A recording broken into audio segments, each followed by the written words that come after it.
संविधानासमोर नतमस्तक झालेले मोदी ढोंगी.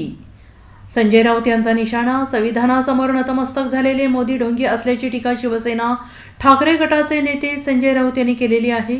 नरेंद्र मोदींची तिसरी टर्म ही फक्त व्यापाऱ्यांसाठीच असल्याचा घणाघातही त्यांनी केलेला आहे. नरेंद्र मोदी शुक्रवारी संसदेमध्ये संविधानासमोर नतमस्तक झाले होते. यावरूनच संजय राऊत यांनी नरेंद्र मोदींवर आज पत्रकारांशी संवाद साधताना थेट निशाणा साधलाय. संजय राऊत यांनी सांगितले की लोकसभा निवडणुकीनंतर एनडीएच्या बैठकीत नरेंद्र मोदी संविधानासमोर नतमस्तक झाले. मात्र निवडणुकीच्या निकालापूर्वीच भाजपचीच लोक वारंवार जाहीरपणे संविधान बदलण्याची भाषा करत होते. याचाच फटका त्यांना या निवडणुकीमध्ये बसलेला आहे. नरेंद्र मोदींची ही कृती म्हणजे नाटक आणि ढोंग असून संविधान बदलण्याची भाषा करणाऱ्यांना लोकांनी झिडकारलं आहे. त्यानंतर आता संविधानाची प्रत मस्तकी लावण्याची सुबुद्धी सुचली. यावर भारतीय जनता पक्षाचे मी आभार मानतो अशा शब्दात संजय राऊत यांनी नरेंद्र मोदी यांच्यावर टीका केली.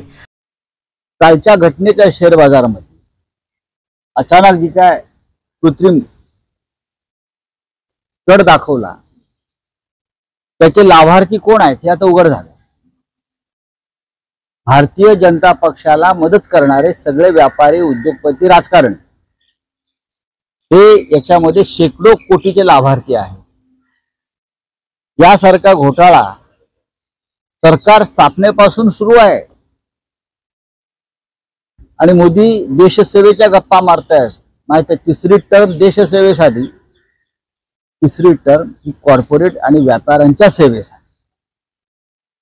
मोदींची तिसरी टर्म ही कॉर्पोरेट आणि व्यापाऱ्यांच्या सेवेसाठी, त्यांना सरकार बनवण्यासाठी मदत करणाऱ्यांच्या सेवेसाठी. हे आता स्पष्ट झालेलं आहे. शेअर बाजार म्हणजे जनतेचे प्रश्न सुटले असं नाही ना. अजूनही नरेंद्र मोदी बेरोजगारी, महागाई, किमती घुसखोरी असे अनेक प्रश्न या देशामध्ये आहेत. त्याच्यावर बोलले नाही. ते अजूनही शेअर बाजारावर बोलतायत. अमित शहा आणि नरेंद्र मोदी हे सरकार जे येत आहे तिसऱ्यांदा, हे कॉर्पोरेट, उद्योगपती आणि व्यापारी यांच्यासाठी, आणि हे सगळे लाभार्थी एकत्र येऊन ते सरकार बनवण्याचा प्रयत्न करतायत आणि हे सरकार टिकणार नाही. हे परत सांगतोय. संविधान बदलण्याची भाषा करणारे काल संविधानासमोरच नतमस्तक झालेलं चित्र पाहिलं. नाटक,